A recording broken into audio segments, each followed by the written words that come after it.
Olá, pessoal, sejam bem-vindos e bem-vindas a mais um Pode Inovar, um podcast da Neo Energia que traz panoramas, tendências, curiosidades e inovações do setor de energia para você ficar por dentro. Nesse episódio, vamos falar sobre hidrogênio verde, um combustível produzido a partir de fontes renováveis como solar, eólica e hídrica, e gerado a partir do processo de eletrólise da água. Essa solução tecnológica aparece como recurso promissor para a descarbonização de setores da economia, de difícil eletrificação, como o setor de transportes, setor de indústrias siderúrgicas, cimenteiras, indústrias químicas e de produção de fertilizantes. O hidrogênio verde vem sendo apontado como uma ferramenta essencial para a transição energética. Então, vamos começar? Pronto? Então, vamos decolar!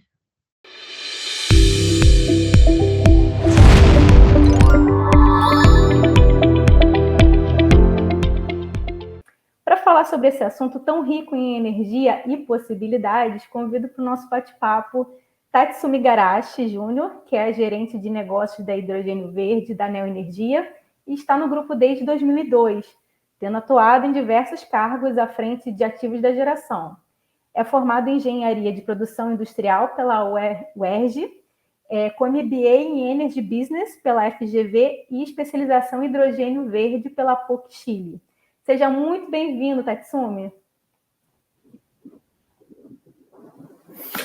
Olá, Mariana. Prazer aí pelo convite, poder estar participando desse podcast.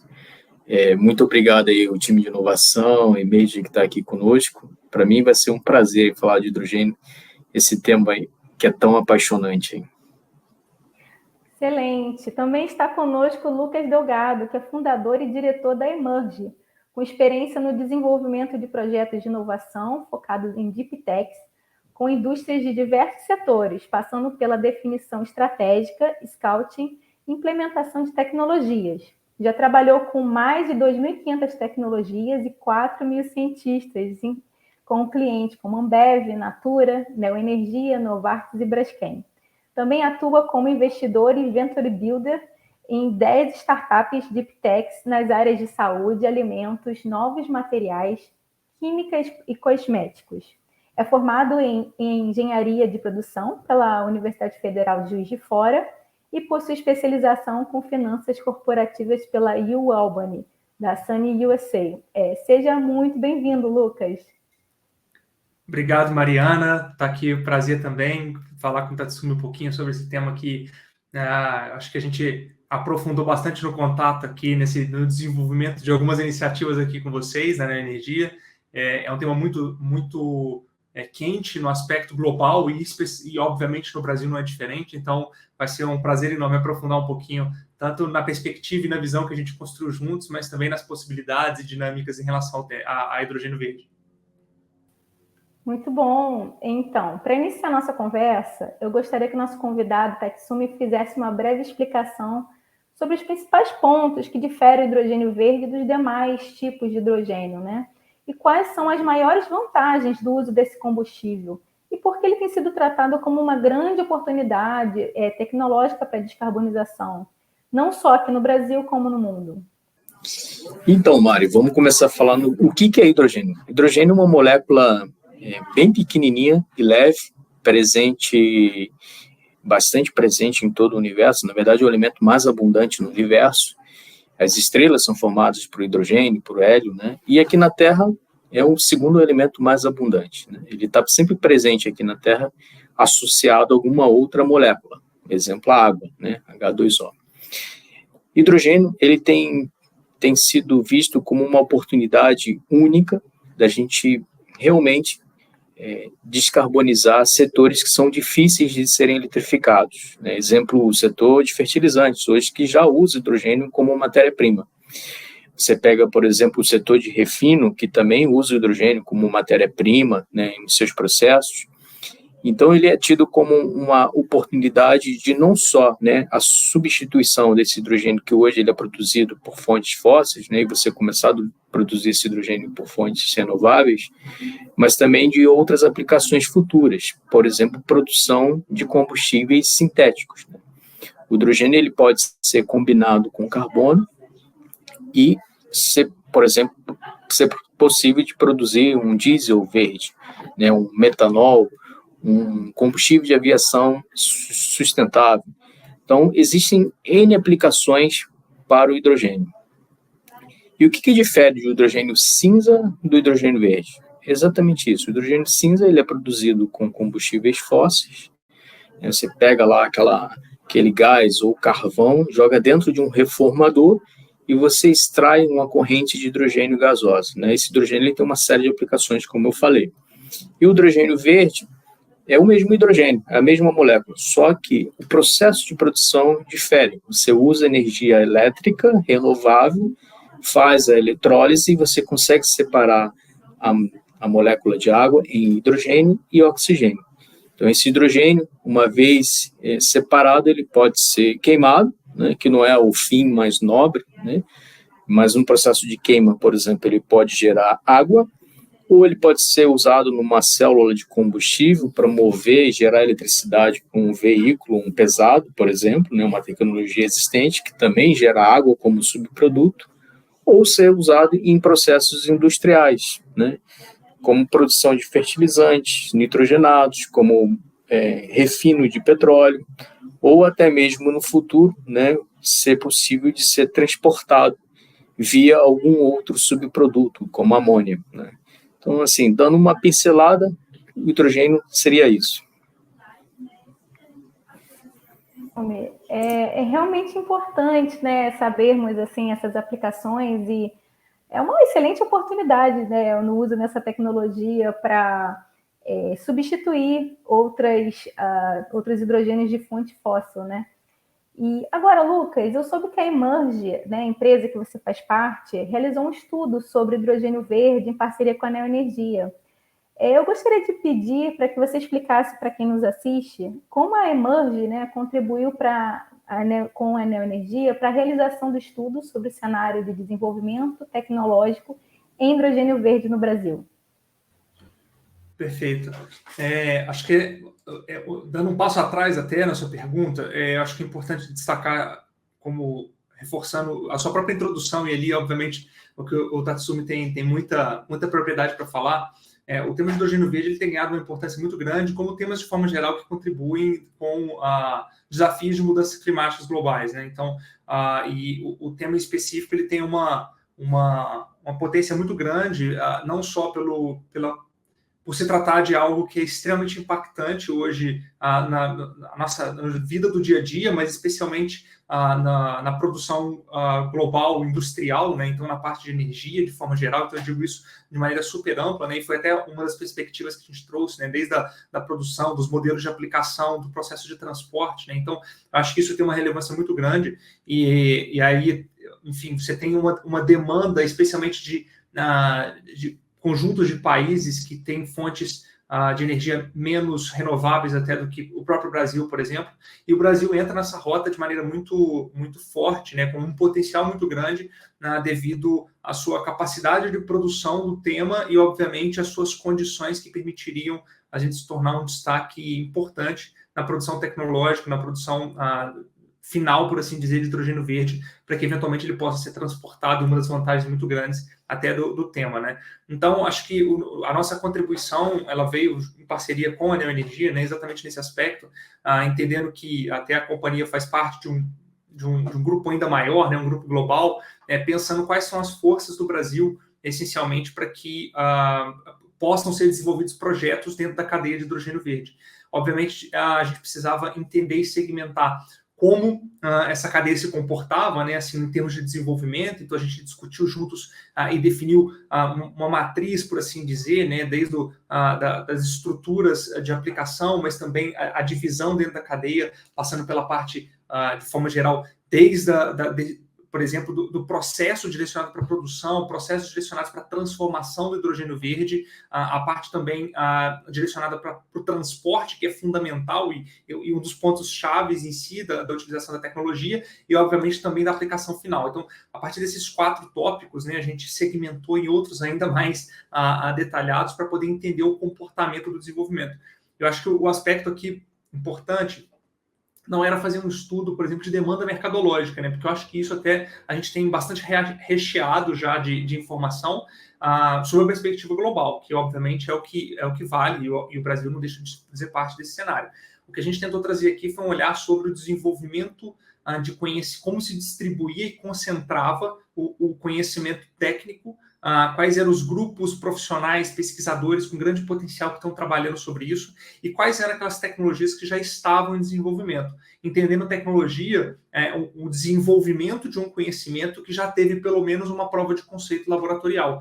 Então, nosso grande objetivo por trás de tudo, né, assim, eu acho que era acima de outras questões que, obviamente, faziam parte do processo de tomada de decisão, mas era apoiar realmente o grupo da Neoenergia, aqui liderado pelo próprio Tatsumi, a entender como se comportavam as forças para desenvolvimento de projetos na área de hidrogênio verde dentro do Brasil. Então, quais eram as principais forças, as fortalezas do Brasil, né, que poderiam ser alavancadas e construídas para colocar o Brasil e a nossa capacidade aqui no mapa global de inovação do tema, né?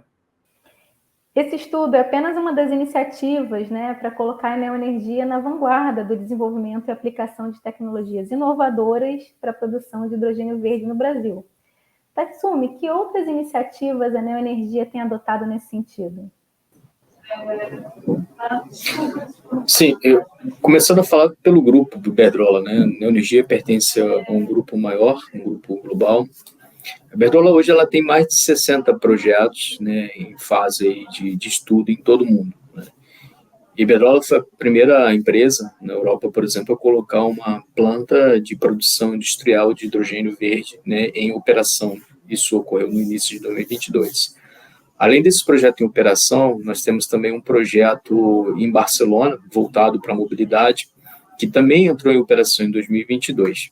Esses são os dois grandes projetos em operação, mas, obviamente, a gente tem aí uma série de outras iniciativas, né? Lá fora, por exemplo, eu posso citar projetos de geração de metanol, né, na Austrália, projetos de amônia na Europa e nos Estados Unidos, e outros diversos projetos de aplicação direta de hidrogênio, como, por exemplo, que também é público, né, uma parceria com uma empresa britânica para descarbonizar parte de uma refinaria lá em Castellón, na Espanha.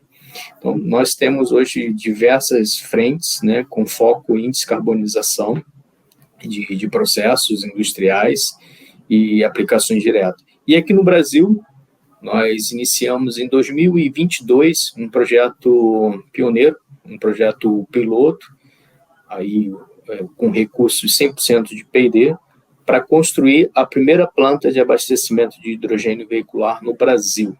Essa planta ela vai ficar pronta ali em meados de 2024, está prevista para ser instalada em Brasília, e será um projeto pioneiro, né, colocando o Brasil também dentro desse segmento.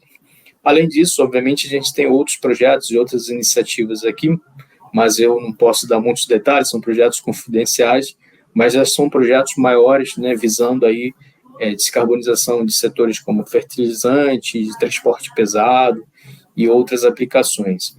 Então, assim, a gente tem diversas iniciativas e, de fato, o hidrogênio ele veio para ficar, né? Então, a gente entende aí que dentro de um médio prazo a gente está viabilizando grandes projetos aqui também no Brasil.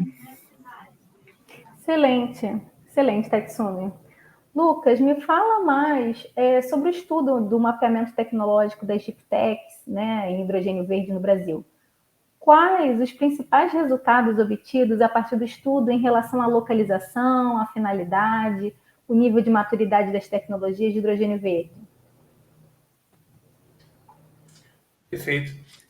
Acho que a gente observou de uma maneira interessante, né? Assim, obviamente, a gente fez talvez 3 camadas, por assim dizer, que elas se comportaram de maneira bem parecida. Eu acho que isso, embora possa parecer óbvio, nem sempre é, né? Então, a gente gosta de destacar. Então, a gente olhou, por exemplo, como acontecia a distribuição histórica e aonde se acumulava o maior número de publicações A gente fez uma análise de patentes também, e depois a gente fez um mapeamento de tecnologias, né? Que é, enfim, a gente, pelo método de trabalho nosso, né? A gente fez uma intervenção junto a potenciais desenvolvedores dentro de universidades, dentro de startups, né? E questionou sobre o momento de desenvolvimento e se havia tecnologia. Como eu comentei para a gente entende que tecnologia é um conceito, um projeto que foi validado, pelo menos, em prova de conceito de bancada, né? Prova de conceito laboratorial. E foi interessante que a gente observou que havia um comportamento parecido entre esses 3 fatores, né? Que é uma coisa interessante observar. E a gente viu, por exemplo, que em termos de volume de publicação, por exemplo, a gente tem um destaque para o tema como um todo, né? Por exemplo, para a Universidade Federal do Rio Grande do Sul, a gente também tem destaque a USP, a Universidade Federal de Uberlândia, que é muito interessante também, seguido ali, por exemplo, pela Universidade Federal de Bahia, pela Unesp, e assim por diante. A gente tem alguns destaques super interessantes nesse aspecto. E, da mesma forma, a gente observa que a origem das tecnologias, quando a gente mapeia as tecnologias, a gente vê uma concentração maior, né, um pouco mais que o dobro que o segundo colocado, por assim dizer, no estado de São Paulo, mas seguido pelo Rio Grande do Sul, Santa Catarina, Distrito Federal, Bahia, Rio de Janeiro, e por aí vai. A gente teve distribuição numa boa quantidade de estados que a gente foi olhando, né? Eu acho que tem um fator importante de observar que, por exemplo, embora São Paulo não tenha sido o estado, por assim dizer, com o maior número de publicações, cuja uma universidade tenha sido a principal, a gente tem ali uma quantidade de universidades bastante considerável no top 10, por assim dizer, do estado de São Paulo, o que leva, no seu conjunto, também uma expectativa de ter um maior número de tecnologias, né?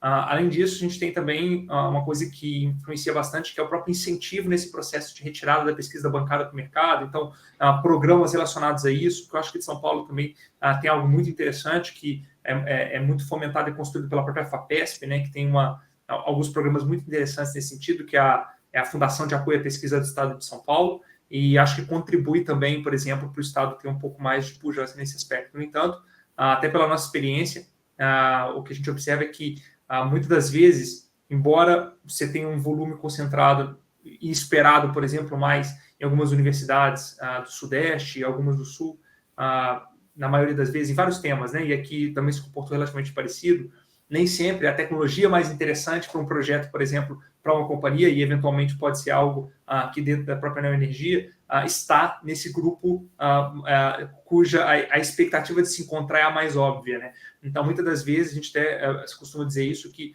50%, 60% das tecnologias mapeadas que, quando a gente trabalha, que evoluem para uma parceria, não estavam no mainstream. Então, independente de ser Sudeste ou não, né? Eu digo assim, aonde é o esperado. Isso é muito interessante, porque mostra que você tem tecnologias de valor bastante interessante sendo produzidas em locais não óbvios, né? Então, acho que esse é um destaque muito interessante em dizer sobre isso. Acho que é legal destacar também que a gente dividiu, né, como a gente comentou, em 4 grandes verticais. Uma das formas que a gente dividiu o estudo foi na parte de produção, transformação, transporte, armazenamento e aplicação final, né? Foi muito interessante, dado como a gente apresentou o pedido de informação ali durante o mapeamento, a gente pôde observar que mais que 50% das tecnologias mapeadas, elas estão concentradas no processo de produção do hidrogênio verde. Eu acho que isso até um fator que pode ser atrelado até a exigência, a maior discussão, talvez especialmente acadêmica ali, também sobreposta pelo mercado, se encontra ou é divulgada, é o que é mais debatido, que é exatamente o desafio de você conseguir não só produzir, porque eu acho que produzir um pouquinho a gente já consegue, né? A gente já conhece os métodos, mas o desafio está em como escalar isso num custo acessível. Então, acho que boa parte dessa discussão a gente viu tecnologias utilizando formas bastante diferentes e buscando alcançar esse ponto de virada, né? Esse break-even aí, por vias bastante diferentes entre si, né? Enfim, eu acho que dá para observar isso. E é super interessante observar também que, dentro dessas linhas tecnológicas, embora o maior número de tecnologias que a gente mapeou no Brasil tenha sido correlato à parte de produção, embora, na verdade, acompanhando isso, na verdade, a gente observou que o número de publicações, tanto no mundo quanto no Brasil, seguindo então um pouco dessa proporção, realmente está mais concentrado na produção. Então, é uma relação esperada que aconteça, que as tecnologias mapeadas sejam bem correlatas ao volume de publicação, né? Então, a gente vê isso, na verdade, alavancando desde 2012, seguido, por exemplo, por outras verticais que tiveram também, de certa forma, aí, não necessariamente igual, mas até porque as outras frentes tiveram percentuais parecidos, especialmente a vertical 2, que é de transformação, com a vertical 4, que a gente olhou que é de aplicação final, tiveram ali em torno de 20% do volume total de publicações de tecnologias, e a gente vê as publicações, de certa forma, também acompanhando esse comportamento, né? Ao passo que a vertical número 3, que é a de transporte e armazenamento, ela teve o menor número de tecnologias, com cerca de 8%, e também é o tema menos estudado, né, por assim dizer, quando a gente fez o mapeamento das publicações. Então, a gente viu também que é um tema que ainda está ganhando força, tanto dentro do aspecto de estudo, quanto da transformação disso em tecnologias, né? Então, acho que isso é uma visão geral um pouco sobre o perfil das tecnologias que a gente teve, né, que a gente conseguiu mapear, correlacionando isso com o estudo das publicações e patentes, que eu acho que é algo muito importante para você não dar um tiro no escuro, né? Então, realmente, a coisa acompanhou, tanto que no nosso processo de trabalho com a Neoenergia foi seguido, né? Então, primeiro a gente faz uma análise do cenário e depois parte para o processo de mapeamento para a gente poder mexer um pouco nessa sensibilidade e trabalhar de maneira mais assertiva. Perfeito. E algumas iniciativas vêm sendo criadas, né, para alicerçar o desenvolvimento da cadeia do hidrogênio verde de baixa emissão de carbono no Brasil, como é o caso do lançamento do Programa Nacional de Hidrogênio, o PNH2, né, que busca reunir setores governamentais e privados para delinear políticas e diretrizes que fortaleçam o mercado e a indústria de hidrogênio verde enquanto vetor energético no Brasil. Tatsumi, no sentido de construção de um mercado, quais são os desafios para tornar o hidrogênio verde mais atrativo para o comprador final? O Brasil hoje, ele é um país que tem 85% da sua matriz elétrica renovável. Quando a gente compara com a nossa concorrência, né, por exemplo, a Austrália, a Austrália tem 60% da sua matriz elétrica baseada em carvão.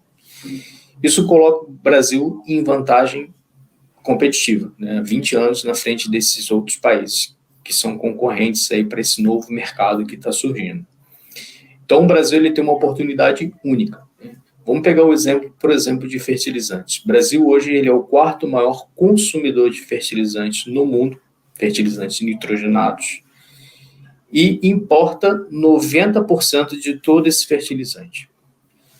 É uma demanda gigantesca. Só o setor de fertilizantes nitrogenados hoje é responsável por 2% de todas as emissões globais, porque é uma indústria hoje que funciona à base de gás natural e carvão. Então, se o Brasil, hoje, que é extremamente dependente desses fertilizantes importados, né, começar a produzir esse fertilizante aqui internamente, por si só já seria uma demanda gigantesca, né? Então, o Brasil ele tem um enorme potencial de ser um grande player de produção, não de hidrogênio e derivados, mas sim de produtos produzidos aqui no Brasil com fertilizantes nitrogenados ou com aço verde ou com amônia verde. Então, essa é a grande vantagem do Brasil, né, de ser um protagonista no mundo e poder, de fato, contribuir com a redução aí de emissões desses setores industriais, que são setores difíceis de serem eletrificados. Então, o Brasil ele tem uma enorme vantagem competitiva. Há muitos projetos anunciados aqui no Brasil visando exportação. De fato, a gente entende que isso, no futuro, possa fazer um pouco de sentido. Mas entendemos que a grande oportunidade hoje de estar aqui dentro é você produzir esses produtos verdes aqui de valor agregado e aí sim você exportar esses produtos com um valor agregado maior. E o que o Brasil tem feito para isso, né? Você citou o Plano Nacional de Fertilizantes, o Plano Nacional de Hidrogênio, e de fato é um plano bastante robusto, né? Mas o mais importante que o plano é justamente o movimento que a gente tem visto aí nos últimos meses, né? A gente tem hoje, basicamente, 4 projetos de lei em tramitação, né? No Ministério de Minas e Energia, um projeto no MEDIC, um projeto no Senado, do Cid Gomes, e um projeto na Câmara de Deputados, do Arnaldo Jardim. Esses 4 projetos estão para sair, né? 2 deles já estão circulando alguns minutos, a gente já fez algumas contribuições via a Associação Eólica, temos participado aí dos fóruns de discussões, e a gente entende que esses projetos vão estabelecer um marco regulatório, né? Não só o marco regulatório, mas também definir alguns incentivos fiscais que possam ajudar essa indústria. Toda indústria nova, toda tecnologia nova, ela precisa dessa ajuda, né? Se a gente pegar há 20 anos atrás, a indústria de renováveis, né, precisou dessas ajudas para poder chegar ao ponto que está hoje, né? Uma energia barata, competitiva. Então, a gente entende que o Brasil precisa também fazer isso, porque senão ele pode perder essa grande oportunidade, né, que nós temos aqui dentro do país. Verdade. Eu percebo que o Brasil ainda tem um caminho a percorrer para chegar ao mercado competitivo do hidrogênio verde, né? Até chegar à maturidade, novas rotas tecnológicas precisam passar por uma curva de aprendizagem, né? Que demanda investimentos públicos e privados em pesquisa e desenvolvimento. E se for algo que beneficia a sociedade como um todo, passa também por incentivos e políticas públicas para a adoção da tecnologia. Tatsumi, quais países atualmente estão mais à frente em relação a incentivos e políticas públicas em prol da adoção de hidrogênio verde? Você poderia citar alguma iniciativa desses países?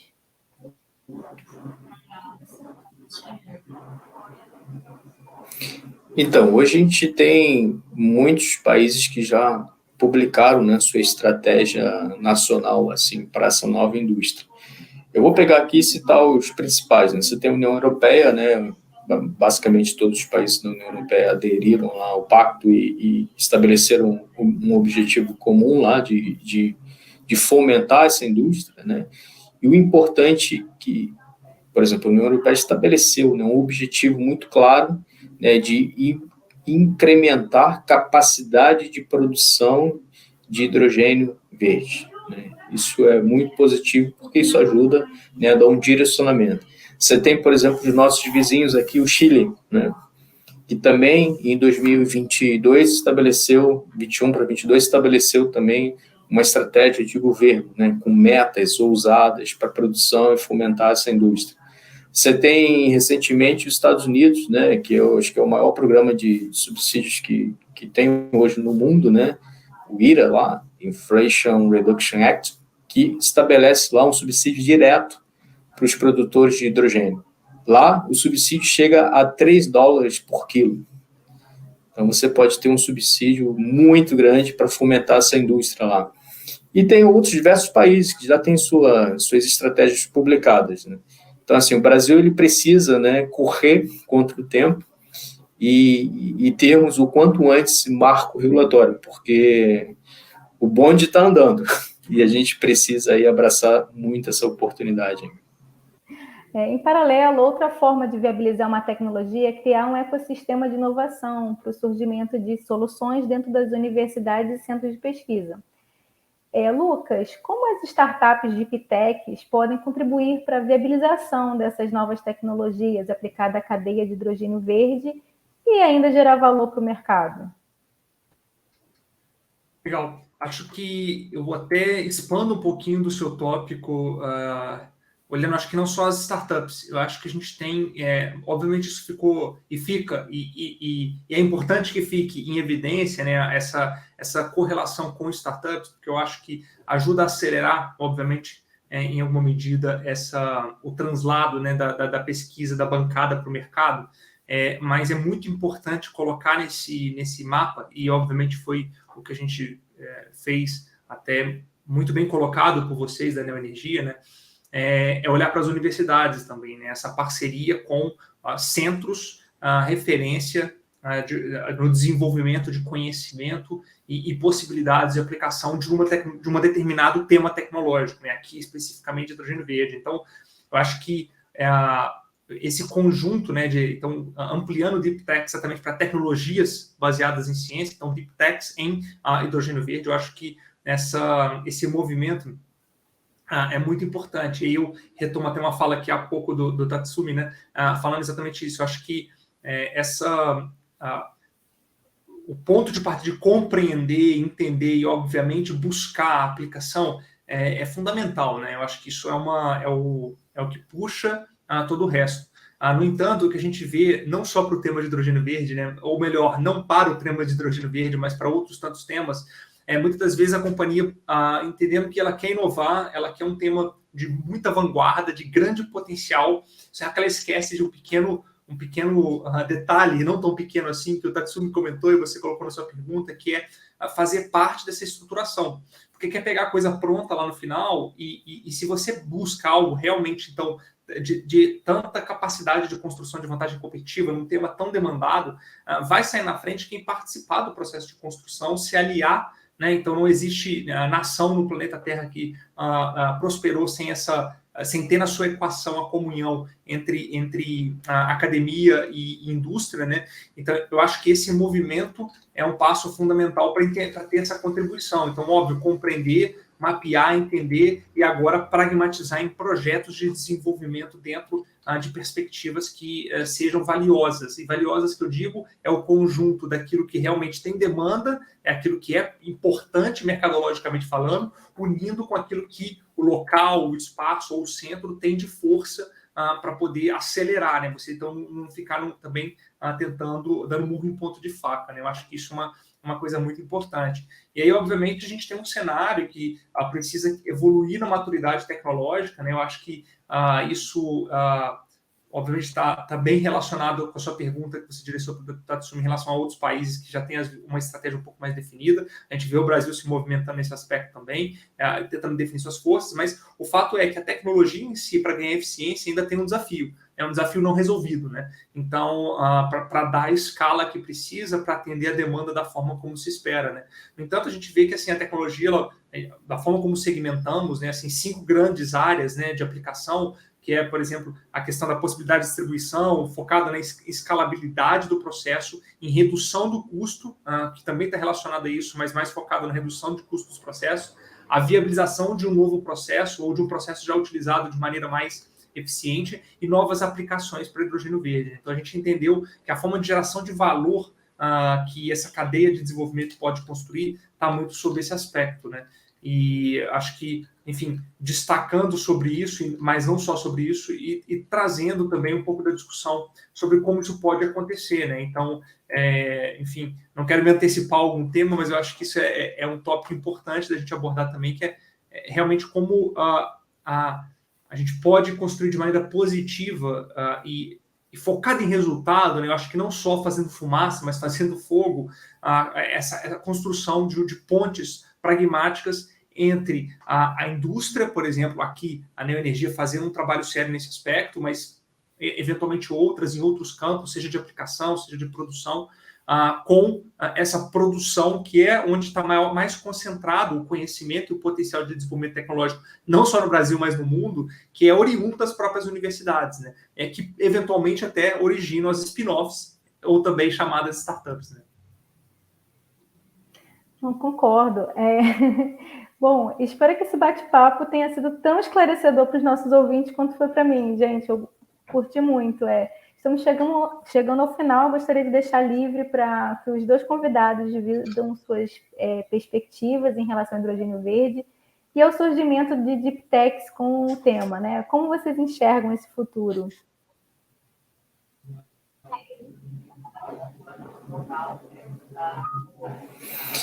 Então, perspectivas para o hidrogênio verde. Eu acho que a gente está vivendo uma nova era, né? Uma nova revolução.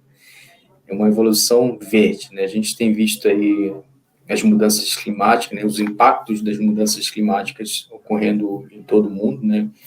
Eventos catastróficos, né? E a gente vê um movimento muito forte, né? Principalmente aí depois da guerra lá da Ucrânia, né?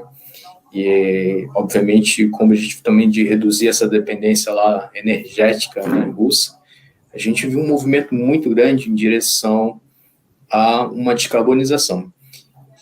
E a gente tem visto aí grandes investimentos, né, não só em projetos comerciais, né, mas também em investimento em tecnologias, em pesquisa, né, para poder tentar, né, conseguir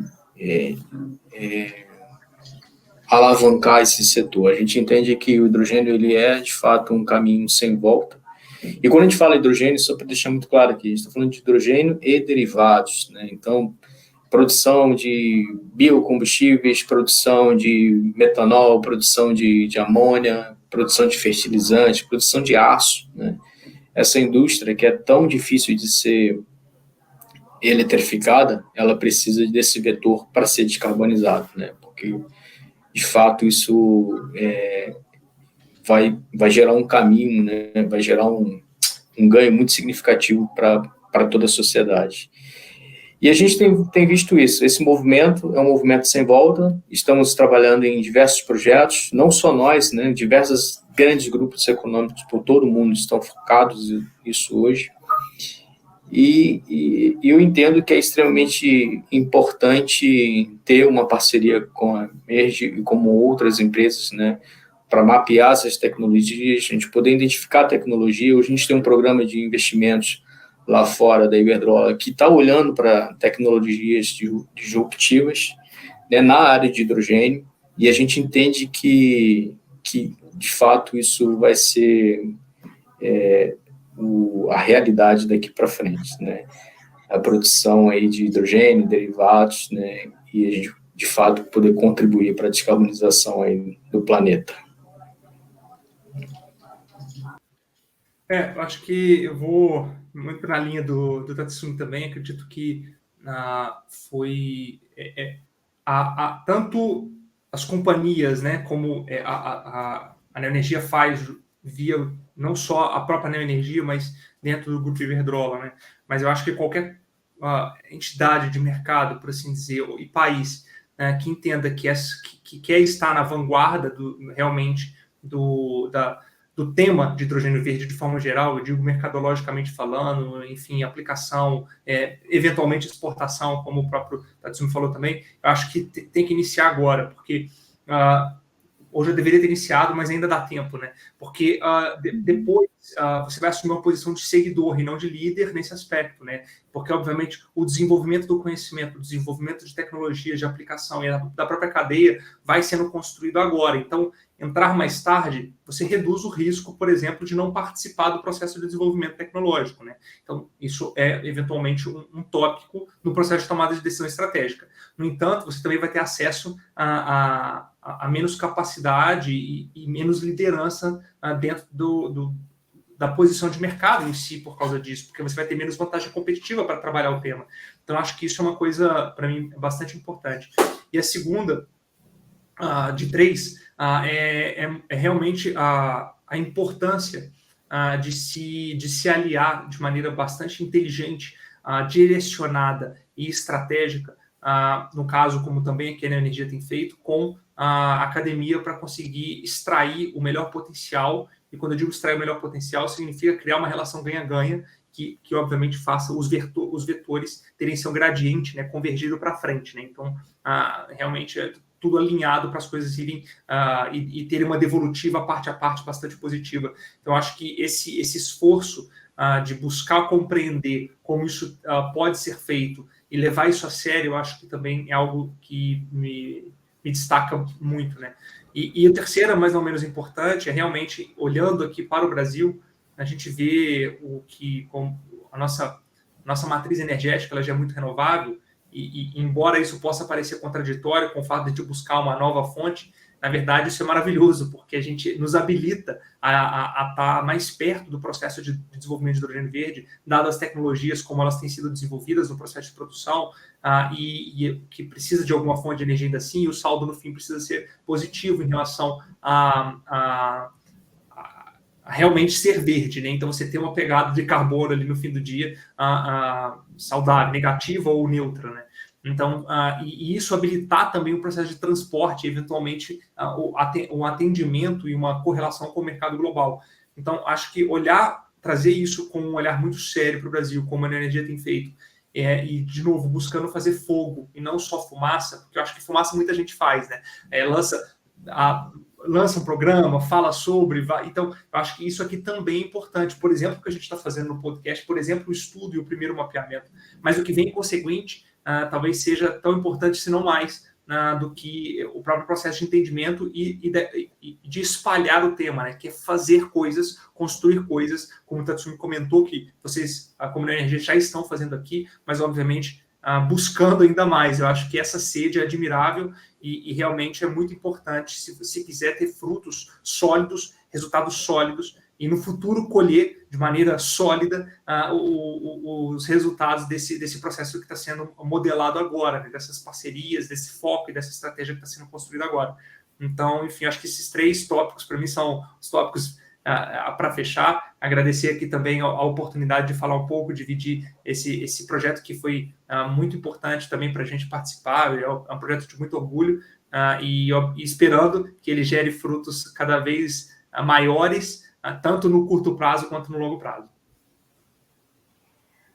Gostaria de agradecer a presença dos nossos convidados, Lucas Delgado e Tatsumi Igarashi. Foi muito enriquecedora a conversa e espero reencontrá-los, né, em outro momento para essas discussões energéticas. Tatsumi, gostaria de fazer a última consideração. Mari, muito obrigado aí pela organização, acho que foi excelente esse bate-papo, né? Eu me coloco também à disposição para quem quiser tirar dúvidas, conversar, me procurar aqui na holding aqui, ou me ligar, mandar um e-mail também, fico à disposição. E Lucas, muito obrigado pelo bate-papo aí, foi uma oportunidade única e espero que a gente continue trabalhando junto com vocês aí e avançar para essas próximas etapas aí e, de fato, contribuir para esse movimento aí de transformação, de transição energética. Muito obrigado, pessoal. Lucas, você tem algo a dizer? Não, palavras finais? Não, só reforço o agradecimento, é uma honra poder ter dividido esse espaço, não só aqui, né, nesse momento de fala, né, que eu acho que é a ponta do iceberg, né, mas eu acho que de tudo que a gente vem construindo, reforço também, faço coro aí as suas palavras, Tatsumi, que espero também que a gente possa continuar trabalhando, porque é um tema de muito orgulho e é muito, para a gente como Emerge, é sempre muito satisfatório trabalhar com uma empresa séria que realmente quer fazer isso acontecer, que trabalha de maneira bem sólida, e coleta os resultados disso, né? Então, a gente também espera poder, e também faço coro, se alguém eventualmente aqui, depois dos ouvintes, alguém tiver algum tópico que quiser discutir com a gente da Emerge também, a gente está sempre de portas abertas, vai ser um prazer poder marcar, seja um café virtual ou um café presencial para a gente conversar. Excelente. Eu também agradeço a você que nos assiste e convido vocês a entrarem na página da Neoenergia, www.neoenergia.com, e nos seguir em nossas redes sociais para conhecer um pouco mais sobre as nossas iniciativas. Fiquem com o meu abraço e até o próximo Pode Inovar.